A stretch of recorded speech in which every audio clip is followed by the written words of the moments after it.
A $750,000 horror film made by a YouTube comedian just outgrossed Star Wars. Not beat its expectations, beat it outright, domestically.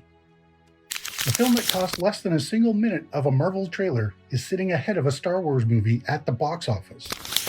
That's the kind of summer this has been. Memorial Day weekend 2026, 5 films opened the same weekend.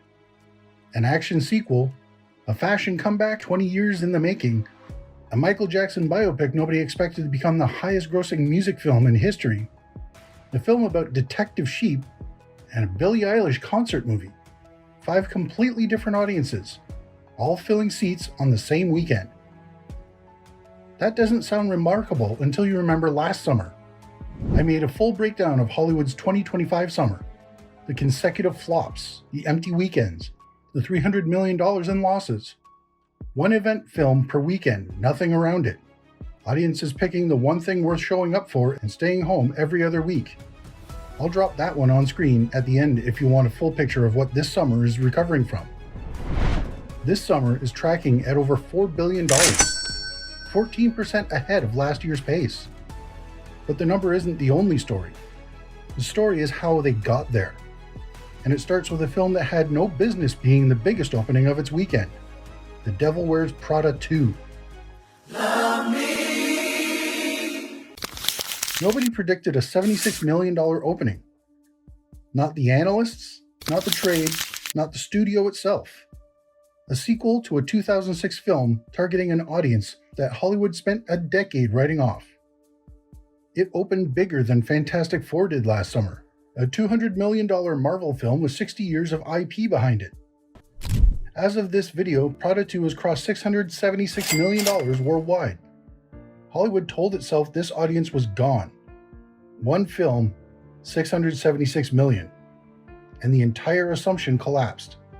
That's not a trend, that's a door that was always there. Studios just stopped knocking. Same weekend, Mortal Kombat 2, $50 million opening weekend, made for under $80 million. No post-credit scene, no cinematic universe. It is exactly what it says it is, and the people who wanted it showed up. But Mortal Kombat 2 wasn't even the most interesting story from that weekend. Love me. Obsession, a $750,000 horror film written, directed, and edited by Curry Barker, a YouTube sketch comedian making his theatrical debut, acquired out of a film festival for $15 million, projected at $8 to $9 million opening weekend. It opened to $17.2 million. Then it didn't drop. Monday, Tuesday, Wednesday, Thursday.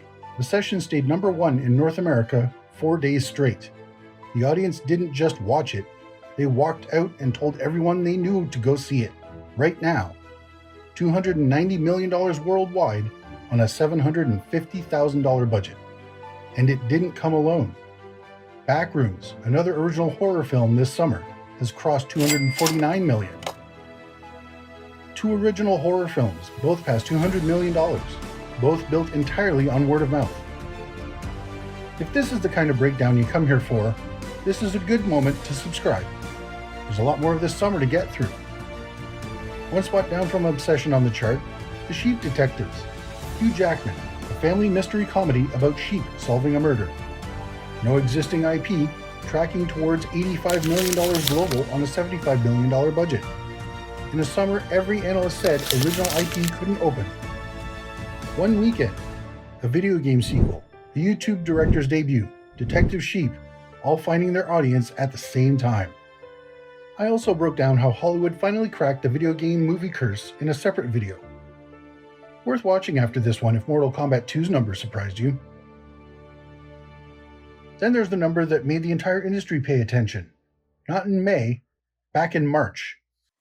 Love me. Last summer, Ryan Gosling opened The Fall Guy, big budget, major star, and it underperformed. It set the tone for everything that followed. This summer, Ryan Gosling opened Project Hail Mary. No franchise, no cinematic universe. An adaptation of a sci-fi novel about a science teacher alone in space, released into a market everyone said had no appetite left for original big-budget storytelling. $80.5 million domestic opening, $140.9 million worldwide, the biggest opening weekend of 2026, bigger than any franchise film that came before it.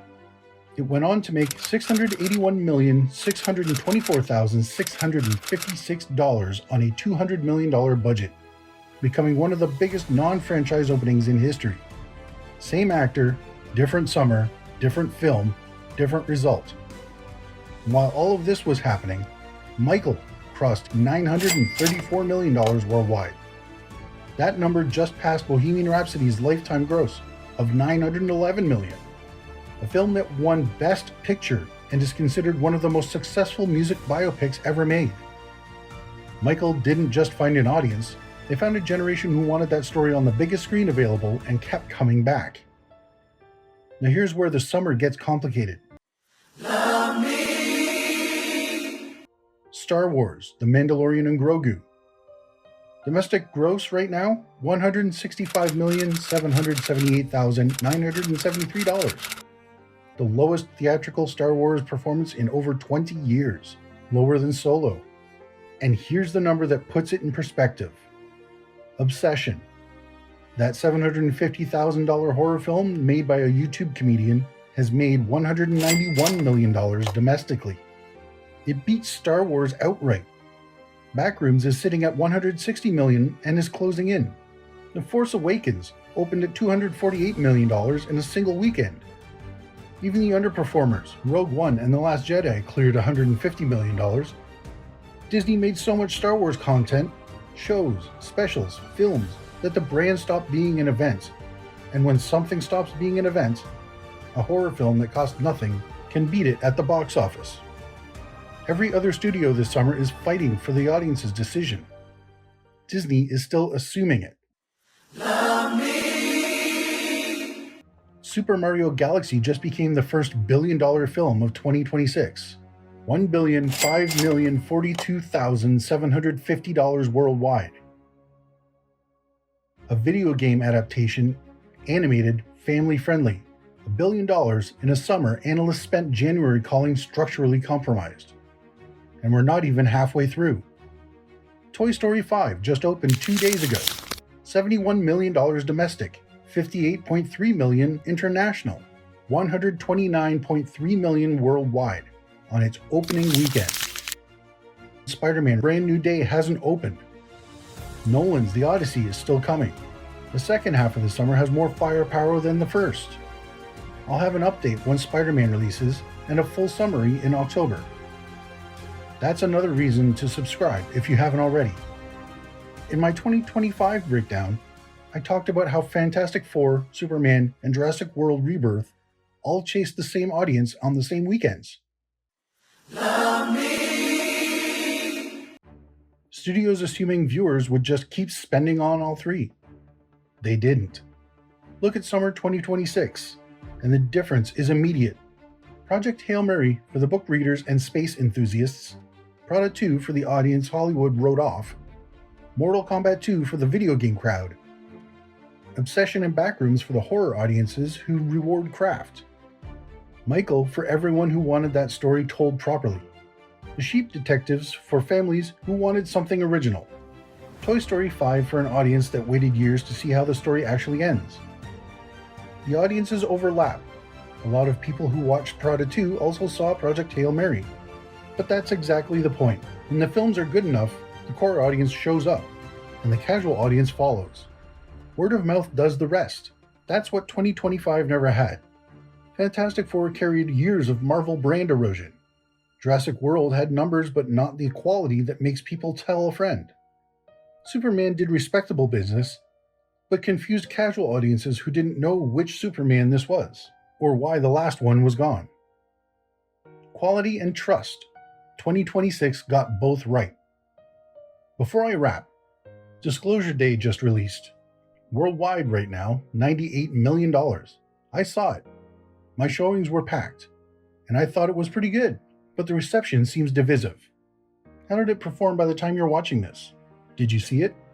And genuinely, why do you think summer 2026 worked when 2025 didn't? Did you go to multiple films this summer? If yes, which ones and why? I gave my reasons in this breakdown, but I want the audience's side of the story too. Let me know below. One more thing. I'm considering starting community posts. Quick takes on films and shows I'm watching. Hollywood stories that don't need a full video. Would you read those? The audience never left. They left bad movies. Give them something real and they will fill every seat in that building. $4 billion says so. And the summer isn't finished yet. If this reframed how you see the box office, like the video, share it with whoever keeps saying movies are dead, and watch the full 2025 collapse breakdown next. This comeback hits different once you've seen what it came back from.